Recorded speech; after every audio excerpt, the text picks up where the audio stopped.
চকুৰ চেলাউৰিখিনি আপোনালোকৰো বহুত পাতল নেকি বা কাৰোবাৰ চকুৰ চেলাউৰি একেবাৰে কম নেকি? যদিহে পাতল বা কম তেতিয়াহ'লে এই ভিডিঅ'টো আপোনালোকৰ বাবে। আগতে মোৰো চকুৰ চেলাউৰিটো বহুত পাতল আছিল, লগতে আছিল নে নাই তেনেকৈ গমেই নোপোৱাৰ নিচিনা আছিল। মানে ক্লাছ 8-9ত থাকোঁতে তেতিয়া। তাৰপিছত মই এই পদ্ধতিটো অৱলম্বন কৰিছিলোঁ। বা এগৰাকীয়ে কৈছিল, তেতিয়াৰ পৰা ব্যৱহাৰ কৰি কৰি বহুখিনি চেলাউৰি গজিল বা এতিয়া দেখিছে। এতিয়া কিন্তু ব্যৱহাৰ নকৰোঁ, যিহেতুকে মোৰ গজিছেই, সেই হেতুকে ভাবিলোঁ আপোনালোকৰ লগতো মই শ্বেয়াৰ কৰোঁ টিপছটো। যিসকলৰ তেনেকুৱা সমস্যা আছে ব্যৱহাৰ কৰিব পাৰিব। ঘৰুৱা বস্তু, কোনো ধৰণৰ ছাইড ইফেক্ট নাই আৰু কিনিবলগীয়াও তেনেকৈ নহয়। গতিকে পলম নকৰি বস্তুখিনি আপোনালোকক মই চিনাকি কৰাই দিওঁ। আচলতে ছোৱালী মহিলাখিনিৰ গোটেইখিনি ধৰি লওক, যদি চেলাউৰিখিনি নাথাকে বেয়া লাগে বা যিকোনো ক্ষেত্ৰত গোটেইখিনি মানে ফুলফিল বা পৰিপূৰণ হৈ থাকিলে ভাল লাগে নিজৰ বাবে, নহয়নে?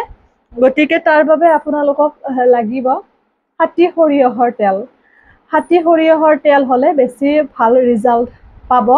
আৰু যদি কাৰোবাৰ নাই তেতিয়াহ'লে আপোনালোকে পেৰাচুট নাৰিকল তেল হ'লেও ল'ব বা যিকোনো নাৰিকল তেল ল'ব, কিন্তু ভাল ৰিজাল্টৰ বাবে কিন্তু খাটি সৰিয়হৰ তেলটোহে বেছি ভাল।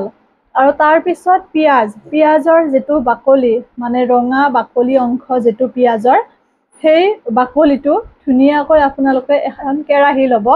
কেৰাহীখনত তেল দিব নালাগে, একো দিব নালাগে, খালি কেৰাহীখন গেছত পাতি দিব। তাৰপিছত সেই যিখিনি ৰঙা বাকলি, অকল এটা পিঁয়াজৰ হ'লে নহ'ব, অকণমান সৰহকৈ ল'ব বা তেনেকৈ কিছুদিন সংৰক্ষণ কৰি থ'ব লাগিলে। সেই পিঁয়াজৰ বাকলিখিনি, ৰঙা অংশটো যিটো প্ৰথমতে আমি বাকলি গুচাওঁ, সেয়া কেৰাহীটোত দিব। দি পেলাই অকণমান লৰচৰ কৰিব যাতে মৰমৰীয়া হয়, মানে শুকান হয়। কেৰাহীত নিদি পেলাই ৰ'দত শুকাবও পাৰি, কিন্তু ৰ'দত শুকালে আকৌ বহুদিন লাগি যাব। কিন্তু যদি কেৰাহীত দি দিওঁ তেতিয়াহ'লে পটককৈ আপোনাৰ ধুনীয়াকৈ শুকাই যাব বা আপোনালোকৰ প্ৰয়োজন সাপেক্ষ হ'ব। ধুনীয়াকৈ পিঁয়াজখিনি বাকলিখিনি যেতিয়া মৰমৰীয়া হ'ব, এনেকৈ দিয়াৰ লগে লগে গুড়ি হৈ যাব, তেতিয়া সেইখিনি নমাব। নমাই পেলাই তাত মেথি গুটি কেইটামান ধুনীয়াকৈ দিব।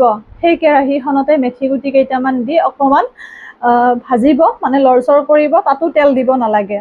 লৰচৰ কৰি খুন্দনতে হওক মিক্সিতে হওক সেই মেথি গুটিখিনি গুড়ি কৰিব। গুড়ি কৰি পেলাই ধুনীয়াকৈ সেই খাটি সৰিয়হৰ তেলখিনিতে হওক, যদি সৰিয়হৰ তেল লয়, আৰু যদি নলয় নাৰিকল তেল লয়, যি লয়, তাতে আপোনালোকে পিঁয়াজৰ বাকলিৰ গুড়িখিনি লগতে মেথি গুটিৰ গুড়িখিনি দি দিব। দি পেলাই এটা ধুনীয়া কণ্টেইনাৰত ৰাখি দিব।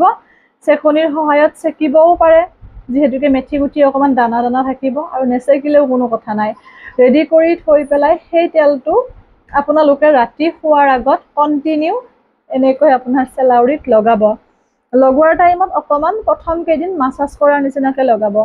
পিঁয়াজটো খুব ভাল, আমাৰ চুলি গজাত সহায় কৰাত পিঁয়াজতকৈ অন্যতম ভাল একোৱেই নাই।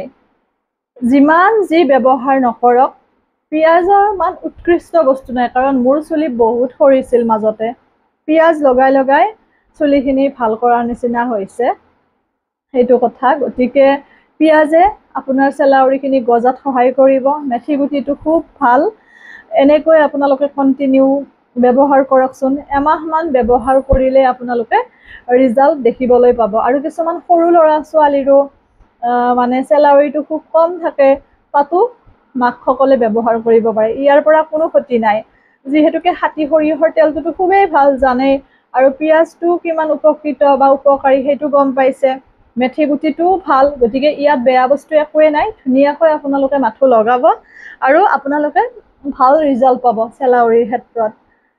সুধিছিল বা দুগৰাকী মানে আপোনাৰ কমেণ্ট বক্সতো, ইনবক্সতো, সেয়ে ভাবিলোঁ ভিডিঅ'টি আগবঢ়াই দিওঁ।